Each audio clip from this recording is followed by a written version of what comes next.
你知道基督徒讀到約書亞記後半段最常出現的反應是啥嗎？這什麼地名？我中文會不會其實不好？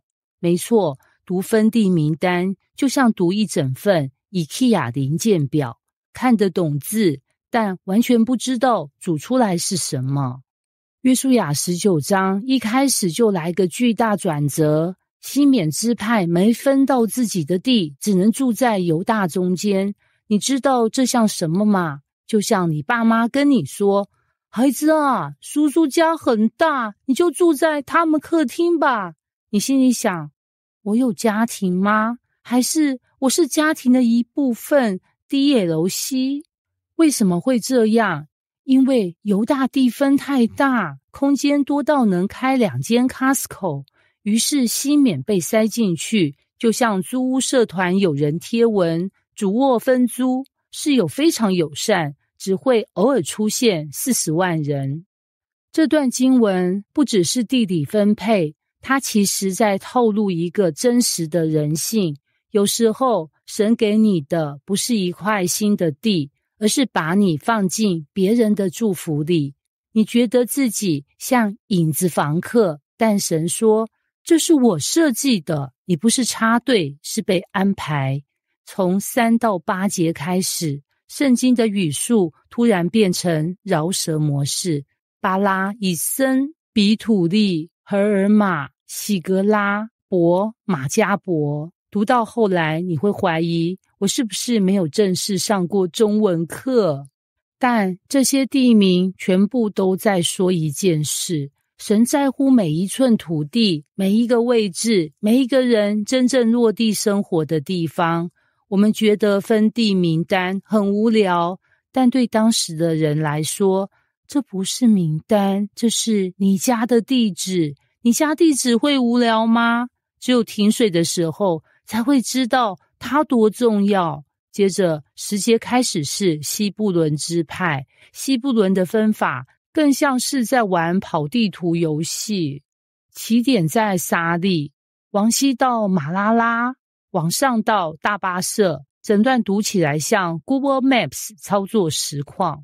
但有一節讓我笑出來，這些城並屬城的村莊就是西布倫人按着宗族所得的地業。翻譯一下，地很多，但名字我不重複了，大家自己去看地契。但西布倫真正的亮點不是地名，而是他們的位置。他們靠海，將來會變成商業貿易的重要支派。也就是說，當時大家只看到地形，神已經看到他們未来的人生方向。我們常常分不出好地壞地，因為我們看到的是現在這片土地，神看到的是你未來會在這片土地上變成誰。讀到這裡，你會發現一個超現代感的真理，神不是在給你土地，他是在給你舞台。他不是在給你住哪裡，他是在給你成為什麼。西緬住進猶大的地，看似借宿，但實際上成為了一個被保護、被包容的支派。西布倫雖然地小，但位置關鍵，未來會成為海上貿易的重要支柱。跟我們一樣，你今天覺得自己只是在一家公司上班，只是在一個不起眼的部門，只是在一個平凡的生活位置。但神說，我安排的位置是我為你預備的命定。接着登場的是以薩迦支派。以薩迦的地界有什麼特色？非常務實，非常農業，非常我就安靜種田，你不要吵我。你知道以薩迦支派像什麼嗎？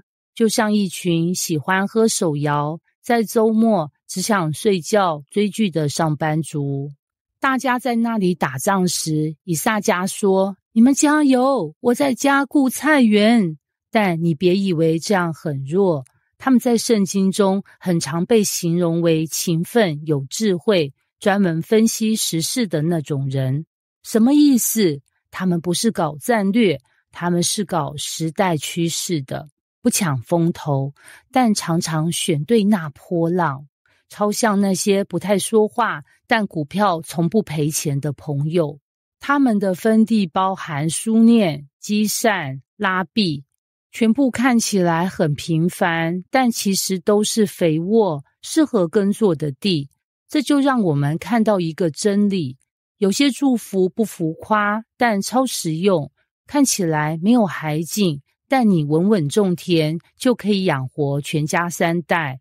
19章這些分地名單，其實超強神學信息。神不是大方向的神，他是細節到你地址、郵遞區號都會寫的神。如果他連這些無法發音的地名都一個不漏，他也不會漏掉你人生的任何一段路。